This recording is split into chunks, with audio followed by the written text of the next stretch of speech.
Hey, I'm Rachel with Restorations by Rachel. Welcome to my channel. If you're new here, I'm usually doing furniture flipping videos, but for the close of the year, I thought it would be fun to take a look back at all the projects that I did and see which ones were the most profitable, why I thought they were the most profitable, things I learned, pieces I also learned from, what to stay away from the next time. So I'm going to be sharing a lot of those tips at the end of the video, but to get going, I'm going to start at number 5 and go to number 1. And I'm going to do a quick run through of the flip that I did, how the piece started, all the changes I made to it. And then after each one, I'll give a breakdown of each profit. Coming in at number 5 is this lovely set. It was actually my most viewed video of all my videos this year, and I'll link the full videos in the description for all of these as well. But you can see it was in rough shape. I've already applied stripper to the top, so that's why the paint is like that, but otherwise this is how it came. Hardware upside down, crazy glitter paint on it, paint coming off, and the nightstand was just absolutely nasty. Y'all would think I got this for free, but no, I paid money for it. Paid $80, but lesson learned. And this one was a bit of a booger to strip. This is me even using a chemical stripper. I'm using Clean Strip Premium Stripper.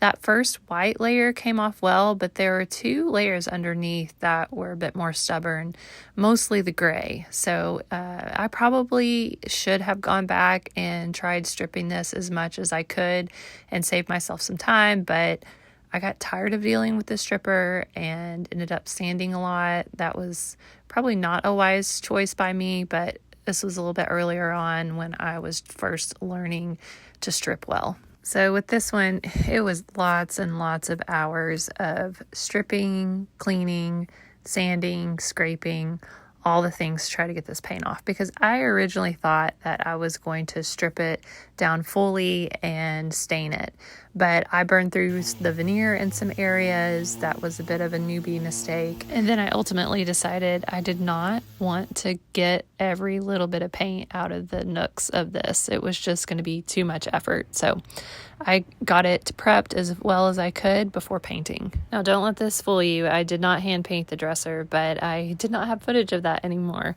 But for the hardware, I cleaned it up, got all that glitter paint off, and then used this gold chalk paint to just kind of highlight some areas because I wasn't quite happy with the color. And here it is. Can you even believe this is the same set of furniture?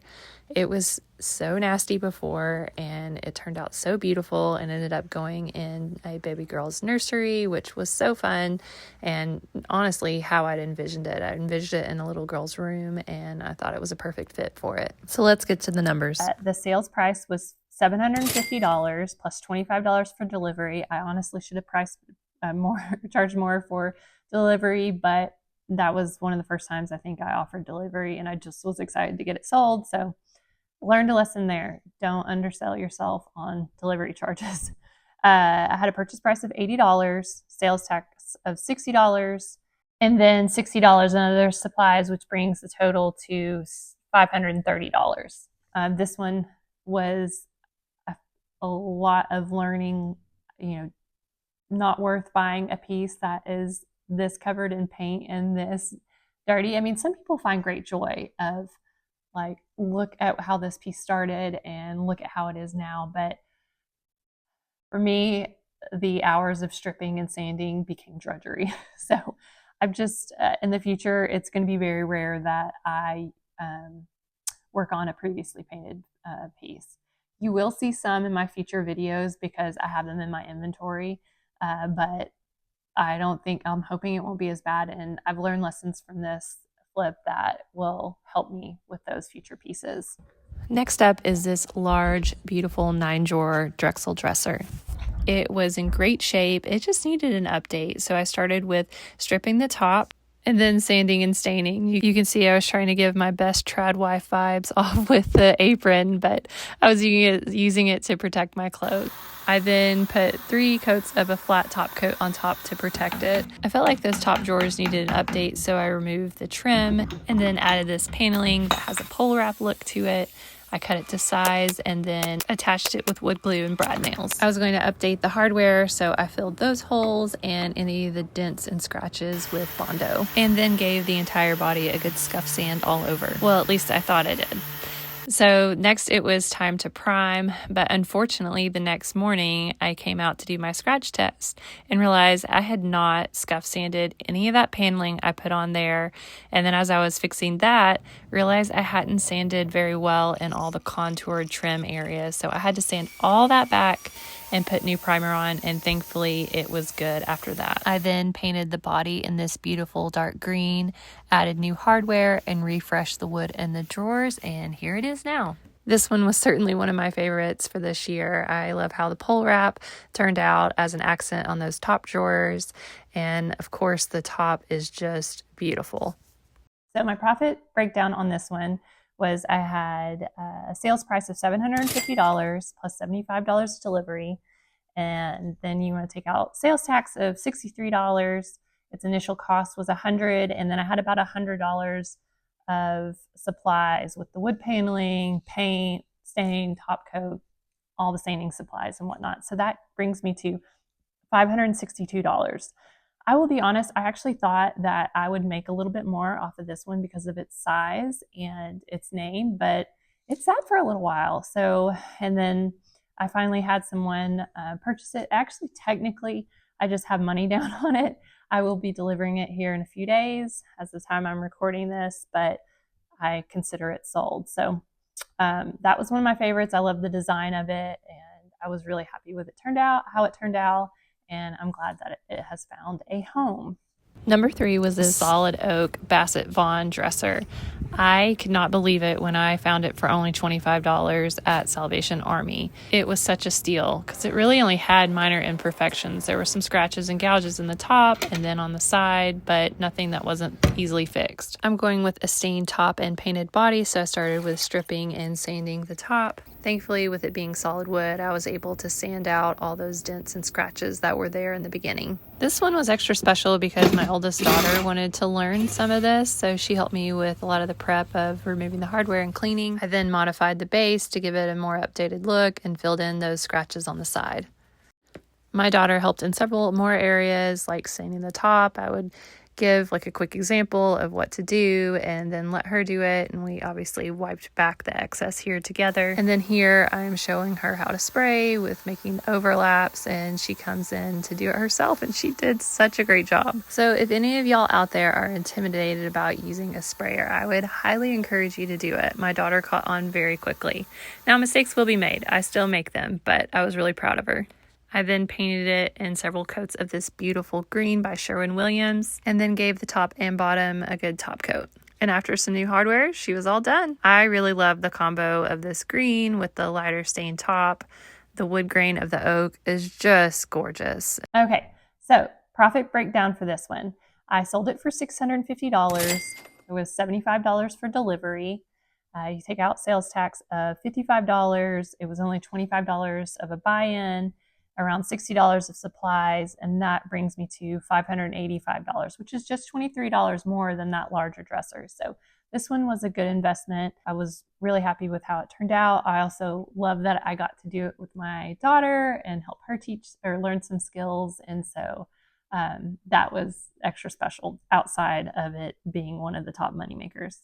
Coming up in second place is this Henry Link French Provincial set. This set was in really good condition overall. It had a few nicks, dings, things like that, and one of the nightstands was in a little rougher shape than the other, but it was a pretty quick repair with some wood glue and clamps and then some Bondo.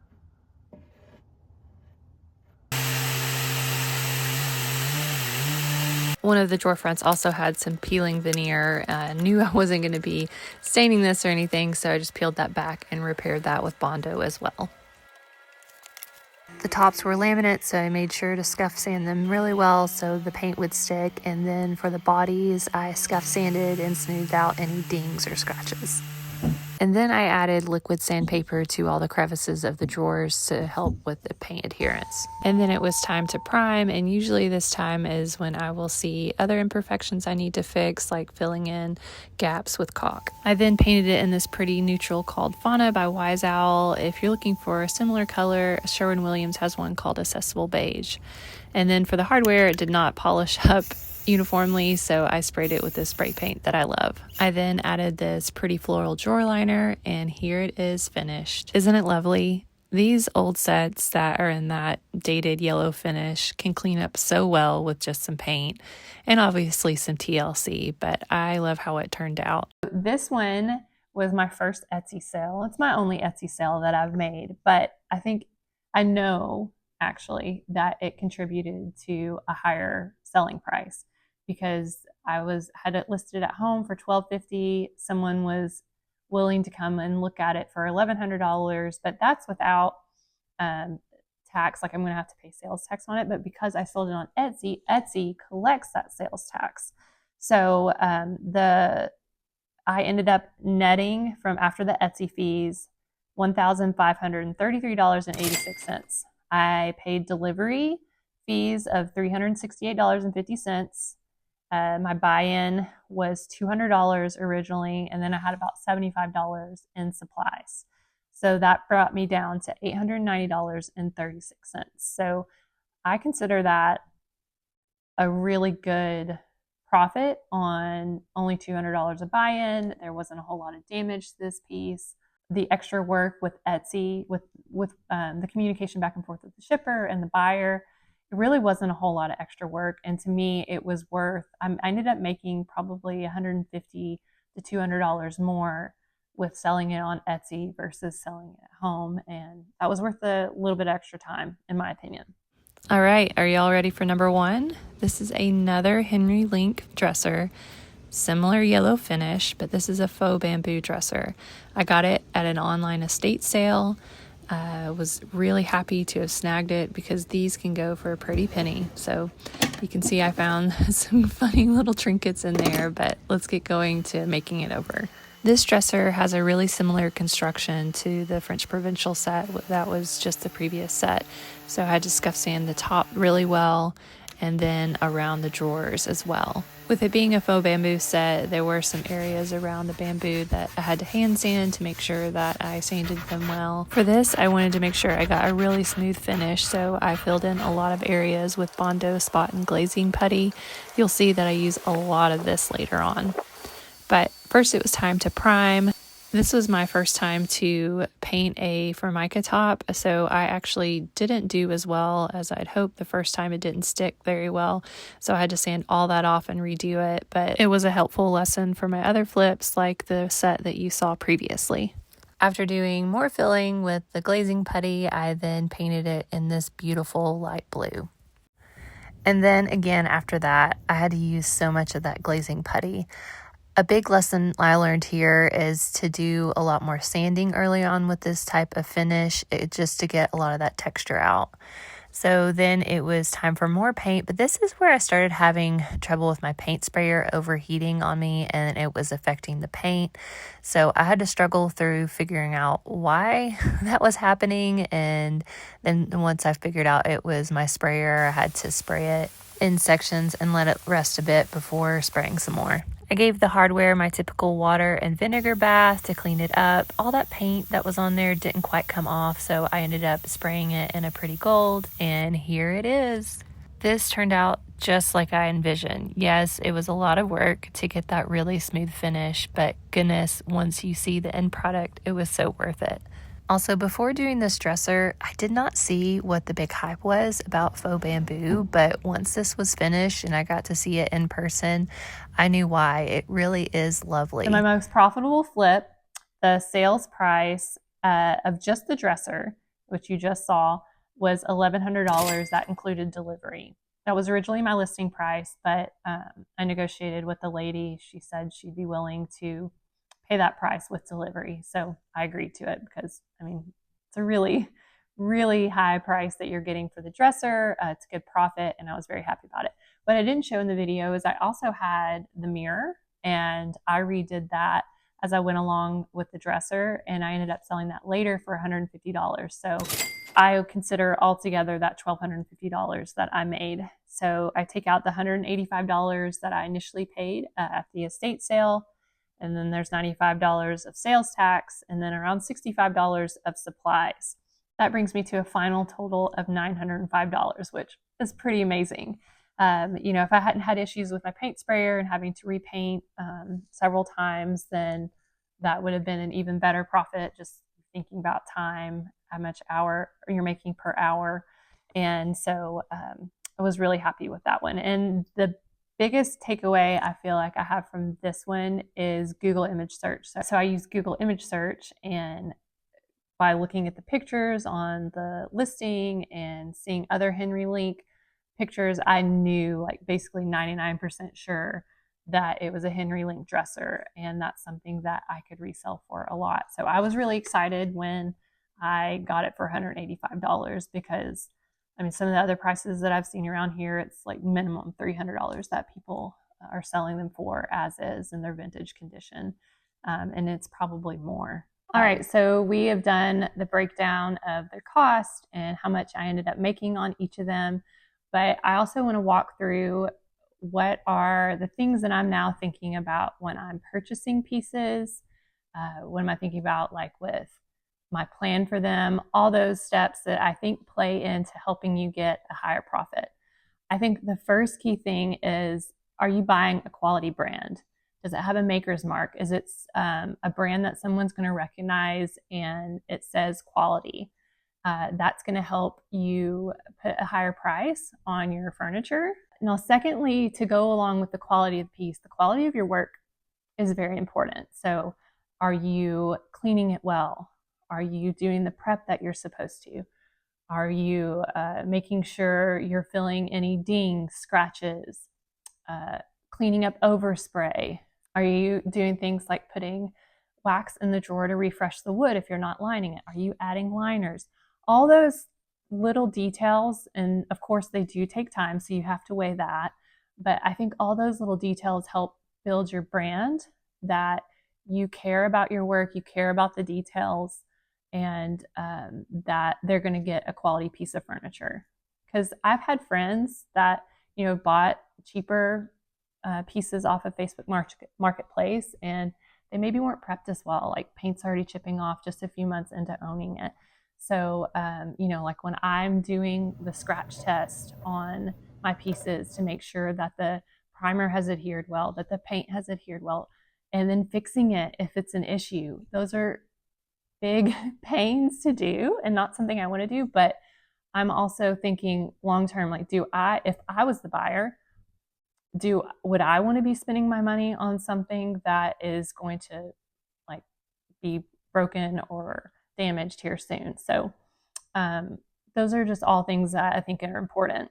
Another thing you want to consider with your buying costs, that's always important, but say you find something free. Free isn't always free. Are you going to spend a lot of your time making repairs, scraping off paint? Like, I've learned that I just don't like pre-painted pieces. So typically I'm going to avoid those if I can, because it's so much easier if you're already starting with a blank slate. Another thing you can consider is what paint colors and styles are trending in your area. Black might sell well in one area, but then not in another. So you're going to learn a little bit of that from experience, but and you can also look on Facebook Marketplace to see, maybe there's a listing on there. You can click save on that listing, and that way you can go back and see, check it every few days. Has it sold yet? What around price do you think it sold? Because with listing price, it doesn't always sell at the listing price. I've negotiated some as well on my pieces, but that gives you a good idea of how popular that type of piece is and how much you might be able to get for it. Also, as you could see in several of my profitable flips, that I offer delivery. A lot of people don't have vehicles or access to vehicles where they can transport a dresser or 2 large nightstands, whatever you're selling. And so if you can't offer that, then that might cut down the amount of people that you have to buy your piece of furniture that you're selling. If you don't have a vehicle for that, I mean, that's okay. That's, it is what it is. And maybe that's something, if you end up doing this long term, that you can invest in and have as your vehicle. Thankfully, like, I have a minivan, I can put the seats down. My husband has a truck, so I have options where I can fit larger pieces in my vehicle and offer delivery. My number two most profitable flip, the dresser with 2 nightstands, I sold that on Etsy. It took me a while to get up the courage or to want to post on Etsy and deal with shipping, but it went really well. I'm a big fan of UShip, and I know others are. That's what gave me the courage, learning from others. So I think that's worth a try if you feel confident in your refinishing skills and want to do that type of market. That will help you get a higher price, and that's mainly if you have a higher quality piece, or maybe it's rare, something unique about it. You can do your research as well on Etsy just to see what are people selling this for and what's a reasonable price for me to offer. But I'll at some other point, I plan to go into my sale on Etsy and things I've learned from that, provide more detail there. The last thing that I would add to all this is that, my prices I feel like I could charge have increased over time. I started selling nightstands at $300 a pair. I was learning. I'm sure I made some mistakes that I wouldn't have made now, but as you grow in your skill and your experience, you're going to be able to charge more. And I'm also knowing to look for name brand furniture and the quality. Like, one thing I didn't mention earlier, you look at the drawer construction. Is that dovetail construction, or is it just stapled together somehow? All those things matter with your prices. And you can test it too. Like, my thought is you can always come down in price. It's harder to go up. So that's just my approach that I take. It's worked pretty well for me. It has been some slower seasons. Like, I will have inventory build up, and then all of a sudden I'll sell several. So you have to be patient. It sometimes comes in waves. Like, I have one piece that's been sitting for months, and I really don't know why it's been sitting, but I feel like it's at a reasonable price, and I'm just going to wait it out because I can. It's actually to my right here. It's hanging out. But yeah, these were all my thoughts. Was that helpful for you? Was there anything from your experience of refinishing furniture that you would add? I'm always loving to learn, and I would also love to know, was one of these your favorites that were listed, or was there another one that you've seen that you liked? And lastly, I just want to say that if you've watched any of my videos this year or subscribed to my channel, thank you so much. That I am still so humbled that there, as of right now, there's about 2,300 of you who are subscribed to my channel and watch. I definitely thought this time last year, never thought that I would be doing this. And when I started making videos, I was not very confident about it, and just kind of threw it out there to try, and have been humbled by the response. And so I'm so grateful that you followed along, and I'm excited for next year with additional projects I have. I have lots of inventory. I'm excited to tackle that. I have some projects around the house that I'm hoping to do. Like, before I got into furniture, I was doing some DIY around my house, and I have some ideas of things that I want to do. So I'll be incorporating that as well. So if you haven't already subscribed, I would love for you to subscribe and follow along, and I'll catch you on the next video. See ya.